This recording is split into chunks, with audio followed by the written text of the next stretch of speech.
आप सभी तो सुने ही होंगे, हाल ही में तो G20 समिट 2023 होने वाला है। वो इंडिया के अंदर दिल्ली में, दिल्ली प्रगति मैदान में होने वाला है। मतलब कि जो भी विश्व स्तर पर समिट एंड फोरम को लेकर बातचीत होगी विश्व शांति के लिए, उसे इंडिया के द्वारा होस्ट किया जाएगा। ये एक बहुत बड़ी अचीवमेंट है इंडिया के लिए। हम चालसाज, हम इश्कबाज दिल वाले, कहते हैं हमको प्यार से इंडिया वाले। आपको दो टर्म्स अच्छे से समझने होंगे।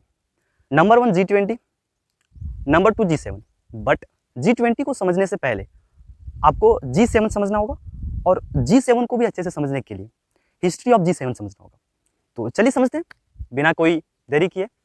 तो हाँ दोस्त, हम बात कर रहे थे हिस्ट्री ऑफ G7 के बारे में। इसको समझने के लिए नियर द 1970s 1970 दशक के आसपास पूरे विश्व स्तर पर इकोनॉमिकल अनस्टेबिलिटी चल रहा था। मतलब कि जो इकोनॉमिक कंडीशन थे वो बहुत ही ज़्यादा खराब थे।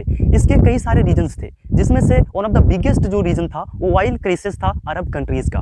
ठीक है, कि अरब कंट्रीज़ में ऑयल क्राइसिस को देखा गया, जिसके वजह से विश्व स्तर पर इसका इम्पैक्ट पड़ा, जिसके कारण से विश्व स्तर पर इकोनॉमिक जो कंडीशंस थी वो खराब होने लगी। इसी इकोनॉमिक अनस्टेबिलिटी के कंडीशन को दूर करने के लिए जो उस समय के टॉप 7 कंट्रीज थे, वर्ल्ड के टॉप 7 कंट्रीज, चाहे वो इकोनॉमिकली स्टेबल करने का बात हो, चाहे वो फाइनेंशियली स्ट्रॉन्ग होने की बात हो, जो विश्व के 7 मोस्ट पावरफुल देश थे, उन्होंने मिलकर 7 देशों का एक ग्रुप बना, जिसे हम लोग आज के डेट में G7 के नाम से जानते हैं, जिसका काम होता है विश्व के आर्थिक संकट को दूर करना।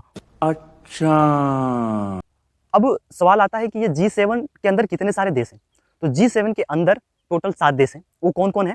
तो number 1 America, number 2 Japan, number 3 Canada, number 4 Italy, number 5 Britain, number 6 7 total 7 देश हैं। वैसे तो अभी याद नहीं आ रहा है, लिस्ट आपको अपडेट करेंगे। ठीक है, चलिए हम लोग समझते हैं अब हिस्ट्री ऑफ G20। ठीक, समझने से पहले आपको G7 समझना पड़ेगा। तो मैंने G7 के बारे में अभी डिस्क्रिप्शन किया हूँ। अब समझते हैं G20। तो G20 भी ग्रुप ऑफ 20 कंट्रीज का होगा? नहीं जी, नहीं, ऐसा नहीं है।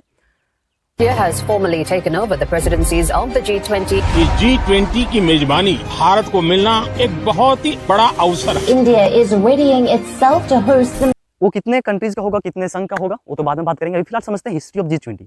तो G20 का भी हिस्ट्री कुछ ऐसा ही है। सन 1997 ईस्वी में एशियन फाइनेंशियल क्राइसिस आए थे, ठीक है ना, ह्यूज मात्रा में, जिसने विश्व स्तर पर फिर से एक आर्थिक संकट पैदा कर दिया। और पुनः इसी इकोनॉमिकल अनस्टेबिलिटी को दूर करने के लिए उन 7 पावरफुल देश जो G7 के अंतर्गत आते हैं, उन्होंने निर्णय लिया कि मध्यम आय वाले देशों, विकासशील देशों को भी इस अवस्था में जोड़ना पड़ेगा, तभी हम विश्व के स्तर पर शांति ला सकते हैं। तो उन्होंने एक मीटिंग चालू किया, और अबाउट कंफर्म तो डेट पता नहीं है, बट 26 सितंबर 1999 को लगभग G20 का स्थापना हुआ था। ठीक है, इतना एज्यूम कर सकते हो।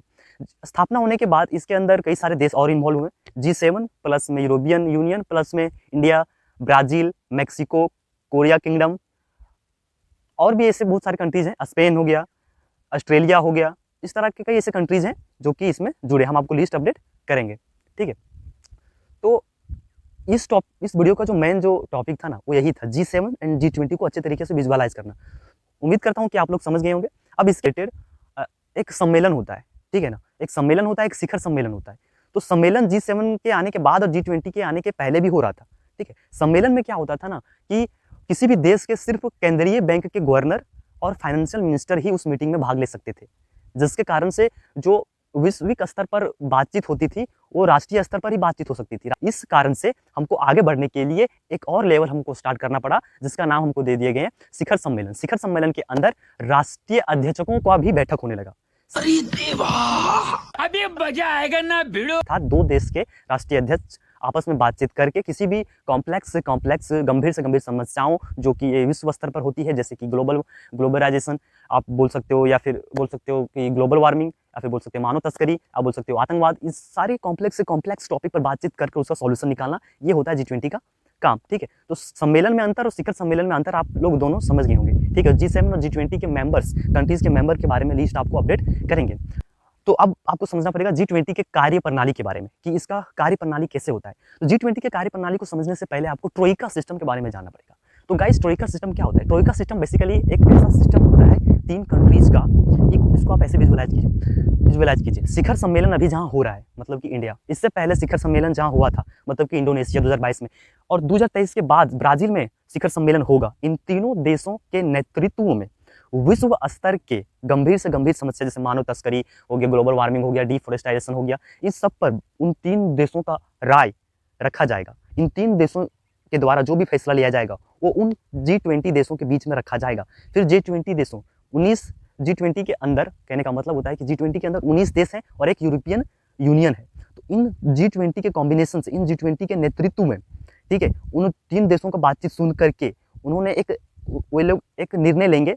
अगर आपका बातचीत या आपका निर्णय सही है तो उस पर अमल और उस पर गौर करके उस प्रॉब्लम को सॉल्व करने के लिए कुछ नियम कानून या फिर उसके लिए कुछ नियम कानून क्रिएट किया जाता है प्रत्येक कंट्रीज में, प्रत्येक राज्य के अंदर, ठीक है। बेसिकली ये एक नियम होता है।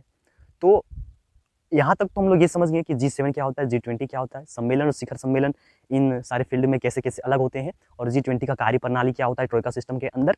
और अगर आप लोगों में से किसी का सवाल होगा कि इसका फ्यूचर क्या है, द फ्यूचर ऑफ G20 किससे रिलेटेड हो सकता है, तो ये इस बात पर डिपेंड करता है कि IMF जो विश्व के नंबर 1 संस्थान है, और भी संस्थान है जैसे वर्ल्ड बैंक हो गया, वर्ल्ड हेल्थ ऑर्गेनाइजेशन हो गया, वर्ल्ड ट्रेड ऑर्गेनाइजेशन हो गया, इनके साथ वो कैसे मिलकर रहते हैं, कितना ज़्यादा मिलकर रहते हैं, इसके ऊपर भी वो डिपेंड करता है। उस हिसाब से आपका G20 का फ्यूचर बनेगा, और उस हिसाब से विश्व के अंदर शांति या GDP रेट बढ़ेगा, व्यापार रेट बढ़ेगा। फिलहाल के लिए आपको बता देते हैं कि G20 काफ़ी ज़्यादा सक्सेसफुल माना जा रहा है। एक आंकड़े से भी पता कर सकते हो, मतलब ये है कि विश्व के GDP का 85% G20 के द्वारा आता है, विश्व व्यापार का 75% G20 के द्वारा आता है। ऐसे कई सारे कारनामे हैं जिन्होंने G20 किया है।